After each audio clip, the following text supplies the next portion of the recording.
31 दिसंबर 2023 से पहले हमें बहुत सारी चीजें करनी पड़ेगी, अदरवाइज हम फेस कर सकते हैं कॉन्सिक्वेंसेस, चाहे वो इनकम टैक्स से रिलेटेड हो, जीएसटी से रिलेटेड हो, बैंक से रिलेटेड हो, जर्नल हो, वो सारा का सारा हम आज की वीडियो में करने वाले हैं डिस्कस। तो चलिए स्टार्ट करते हैं आज की video. Hello everyone, welcome back to our YouTube channel knowledge warehouse. This is Charu Agarwal, by profession chartered accountant.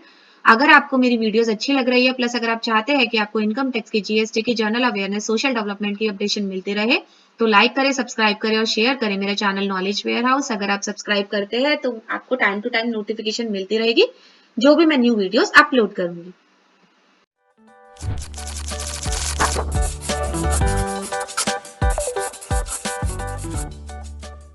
सबसे पहले है income tax return for assessment year 2023-24, that means financial year 2022-23, जिसकी जो लास्ट डेट थी वो थी जुलाई 2023। तो ऐसे पर्सन जिन्होंने जुलाई 2023 तक रिटर्न फाइलिंग नहीं किया, उनके पास एक और अपॉर्चुनिटी है कि वो दिसंबर 2023 तक रिटर्न फाइल कर दे।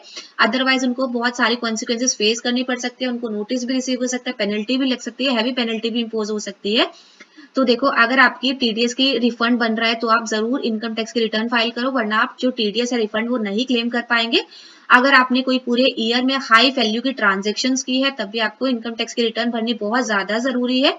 अगर आप इन फ्यूचर होम लोन लेना चाहते हैं तो होम लोन लेने के लिए आपको रिटर्न्स की कॉपी भी लगानी पड़ती है। तो अगर आप होम लोन सोच रहे हैं लेने के लिए फ्यूचर में, तो भी आप इनकम टैक्स की रिटर्न जरूर फाइल करें।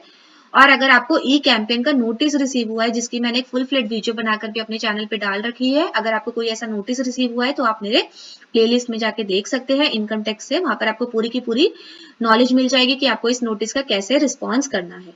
और इन केस अगर आपको मैंडेटरी है इनकम टैक्स की रिटर्न फाइल करने के, अगर आप लायबल है इनकम टैक्स की रिटर्न फाइल करने के लिए, तो भी आपको 31 दिसंबर तक लास्ट अपॉर्चुनिटी है कि आप इनकम टैक्स की रिटर्न फाइल कर दो। आपकी जो इनकम है वो 2.5 लाख से ज्यादा है तो भी आपको इनकम टैक्स की जो रिटर्न है वो फाइल करनी पड़ेगी। तो अगर आपने अभी तक नहीं की है तो जल्दी से कर दो, अदरवाइज आपको बहुत ज्यादा हैवी कॉन्सिक्वेंसेस जो है वो फेस करनी पड़ सकती। तो फर्स्ट सेकंड पॉइंट है, अगर आपने जीएसटी में रजिस्ट्रेशन ले रखा है, अगर आप रजिस्टर हो जीएसटी में, तो आपकी अगर टर्नओवर है वो 2 करोड़ से ज्यादा है जो, तो आपको जीएसटीआर 9 फाइल करना है 31 दिसंबर से पहले। तो जीएसटीआर 9 किसका है? एनुअल रिटर्न का। और अगर आपकी टर्नओवर जो है वो 5 करोड़ से ज्यादा है तो उस केस में आपको जीएसटीआर 9 से फाइल करना है 31 दिसंबर से पहले। तो आप चेक करो, अगर आपकी जो बिजनेस की टर्नओवर 2 करोड़ से ज्यादा है तो आप फटाफट जीएसटीआर 9 अपना फाइल कर लो, जिसकी लास्ट डेट 31 दिसंबर है। 31 दिसंबर से पहले आपको फाइल करना पड़ेगा। और अगर आपकी 5 करोड़ है तो जीएसटीआर 9 से भी फाइल करना। नेक्स्ट है, अगर आपने स्टॉक्स में, म्यूचुअल फंड में इन्वेस्टमेंट की हुई है, आपका डीमेट अकाउंट खुला हुआ है, तो उस केस में अगर आपने नॉमिनी नहीं ऐड किया हुआ डीमेट अकाउंट में, म्यूचुअल फंड अकाउंट में, तो आप प्लीज नॉमिनेशन जरूर ऐड कर दो। अदरवाइज आपके जो अकाउंट है उसको कर दिया जाएगा फ्रीज 31 दिसंबर के बाद।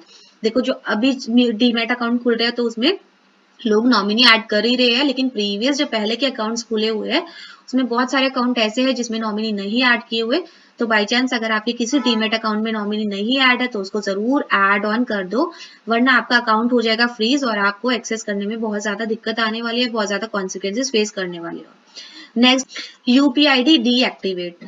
एक पर्सन ने बहुत सारी यूपीआईडी अपनी ओपन की हुई है, लेकिन कुछ ऐसी यूपीआईडी है जिसमें आप उसने 1 साल के अंदर अंदर कोई भी ट्रांजेक्शन्स नहीं की हुई, पिछले 1 साल में कोई भी ट्रांजेक्शन नहीं की हुई, तो वो यूपीआईडी उसकी होने वाली है डीएक्टिवेट।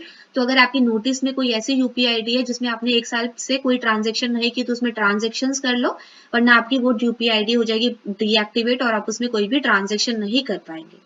नेक्स्ट आपका है रिवाइज लॉकर एग्रीमेंट। आरबीआई ने एक गाइडलाइंस निकाली थी कि जिन पर्सन का लॉकर खुला हुआ है बैंक के अंदर उनको रिवाइज लॉकर एग्रीमेंट सबमिट करना पड़ेगा बैंक में। तो उस केसेस में जो बैंक वाले हैं वो भी हमसे स्टैम्प पेपर की डिमांड कर रहे हैं, स्टैम्प पेपर में हमें लॉकर एग्रीमेंट बना के उनको देना पड़ेगा। तो अगर कोई पर्सन है जिनका लॉकर चल रहा है बैंक के अंदर और उन्होंने अभी तक रिवाइज लॉकर एग्रीमेंट नहीं सबमिट करा बैंक के अंदर, तो वो जरूर कर ले, वरना 31 दिसंबर 2023 के बाद आप अपना लॉकर जो है वो नहीं यूज कर पाएंगे, नहीं इस्तेमाल कर पाएंगे, नहीं एक्सेस कर पाएंगे। तो वो भी बहुत ज्यादा इंपॉर्टेंट है। तो जो नेक्स्ट है एसबीआई होम लोन। तो SBI ने ऑफर किया है पर्सन को, वो पर्सन जो कि चाहते हैं होम लोन लेना, अगर आप 31 दिसंबर से पहले पहले होम लोन लेते हैं तो आपको जो इंटरेस्ट रेट है वो 0.65% जो है वो लेस पे करना पड़ेगा। तो उन पर्सन्स के लिए बहुत अच्छी अपॉर्चुनिटी है जो कि सोच रहे हैं कि हम होम लोन ले, तो अगर SBI होम लोन लेते हैं तो SBI आपको ऑफर करेगा 0.65% आपको लेस रेट ऑफ इंटरेस्ट आपको पे करना पड़ेगा, अगर आप ये जो होम लोन है 31 दिसंबर 2023 से पहले ले रहे हैं तभी। अदरवाइज आप उसके बाद लेते हैं तो आपको जो ये फैसिलिटी है 0.65% लेस रेट ऑफ इंटरेस्ट वाली वो आप अवेल नहीं कर पाओगे। तो होपफुली आपको समझ आ गया होगा कि आपको 31 दिसंबर से पहले पहले कौन कौन सी चीजें करनी है जिससे आप कॉन्सिक्वेंसेस फेस करने से बच जाओगे। तो आज की वीडियो में इतना ही, मिलते हैं नेक्स्ट वीडियो में। अगर आपको मेरी वीडियोस अच्छी लग रही है, प्लस अगर आप चाहते हैं कि आपको इनकम टैक्स के GST की जर्नल अवेयरनेस सोशल डेवलपमेंट की वीडियोस मिलती रहे, तो लाइक करें, सब्सक्राइब करें और शेयर करें मेरा चैनल नॉलेज वेयर हाउस। अगर आप सब्सक्राइब करते हैं तो आपको टाइम टू टाइम नोटिफिकेशन मिलती रहेगी जो भी मैं न्यू वीडियोस अपलोड करूँ। Thank you.